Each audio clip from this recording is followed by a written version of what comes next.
February 19. Opo. 2000. Kailan po kayo, nasabi niyo na hinalay ng family trial?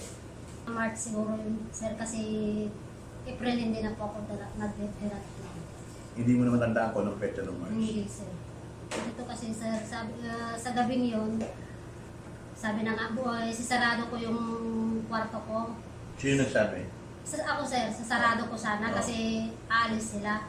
Tapos, sabi niya, bakit mo pa isasara? Ikaw lang mag-isa dito, sabi niya.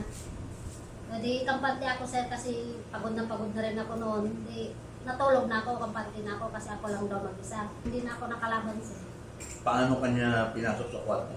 At anong ginagawa mo ng time na yun? Nakatulog na ako, sir, sa time na yun. Tapos? Sir, inalis na yung mga damit ko. Tapos, siyempre, pumalag din po ako kasi ayaw ko yung ganun, sir. Di, pumalag din po ako. Tapos, hindi na ako nakalaban, sir. Hanggang sa nakuha niya na yung gusto niya, sir. Tapos nung umalis na siya. Umalis na, sir. Kinabukasan, flight niya papuntang, hindi ko alam kung anong oras sa umaga ng flight. Basta, O tapos nung umalis na siya, nang kinabukasan hindi mo alam na flight niya na pauwi opo, na. sir. Pero, hinatid na niya yung amo ko dun sa bahay niya. Pero, waga naman siguro yun, sir. Kasi hindi ko naramdaman na umuwi sila. Kailan mo nalaman na talagang buntis ka?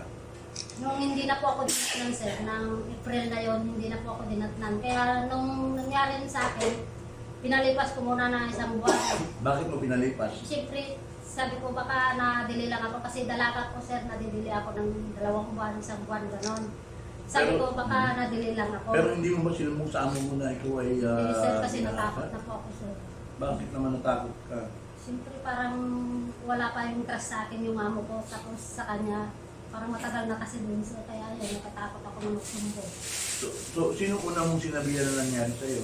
Sa agency ko po, sir. Anong buwan yun? Mga May siguro, sir, sinabi ko na sa kanila. So 2 buwan na nakalipas. Opo. Tapos, yun, sinabi ko sa kanila na, ay 1 buwan pa lang, sir, sinabi ko na ilipat ako, pero hindi ko sinabing buntis ako. Pagkatapos, 2 buwan, kasi parang ramdam ko na nabuntis na ako, sir. Yun, sinabi ko na sa kanila na, buntis ako, ganito. Sabi nila, gagawa sila ng paraan. Sabi nila, hindi naghihintay ako, sir, hanggang sa 3, ganon. Sabi ko, ma'am, malaki na yung tiyan ko na iwan. Sabi ko, yung takot ako, sir. Kasi sabi ko, ma'am, magta-3 buwan na yung tiyan ko, tapos ganito pa rin, parang mahalata na ng amo ko. Sabi ko, kaya yun, sabi nila. Ano sabi nila? Gagawa sila ng gagawa sa paraan, sabi nila, na hindi man madali yung kuwan mo, sitwasyon mo, sabi nila. Gagawa kami ng paraan. Pero, So ngayon, nung tumakas ka, bakit hindi ka nagpunta agad ng konsulit? yun nga ang pagkakamali ko, sir, hindi ako pumunta kaagad. Bakit? Siguro natakot na rin ako kasi So paano mo ko nakilala? Paano mo naisip na lumapit ng tulong sa akin? nakikita ko po sa Facebook, sir. So ano ngayon ang naramdaman mo? Yun, sir, parang gusto kong parang natuwa po ako kasi nakahanap po ako ng kuwan. Ang gusto kong tumulong sa akin. Kasi hirap na rin po ako nagtatagos sa kalagayan ko ngayon. Sige lang. May anak ba siya sa Pilipinas? Mabuti nakita mo yung pangalan ko kaya nakalapit ka agad. Oo, sir. Kasi may nakikita ko lahat mga news mo, sir, na, lahat na tinutulungan mo, sir. Kaya yun, nag-message ako sa'yo, sir. Sige na. Huwag mo masyadong at tutulungan ka namin namin dalhin sa embassy, ha? Oo, sir. Gusto ko rin, sir. I-inform ko muna yung ating welfare officer ngayon para Oli, meron ka diyan kay welfare officer. Meron. Yung messenger niya. Oo. Pwede ko matawagan sa kung alam natin kung siya abangan dito tayo at alam na para aware na sila kung May pamilya siya sa Pinas? Ha? May pamilya siya sa May Pinas? pamilya ka ba sa pamilya? Meron, Ilan sir. ang anak? 2, sir.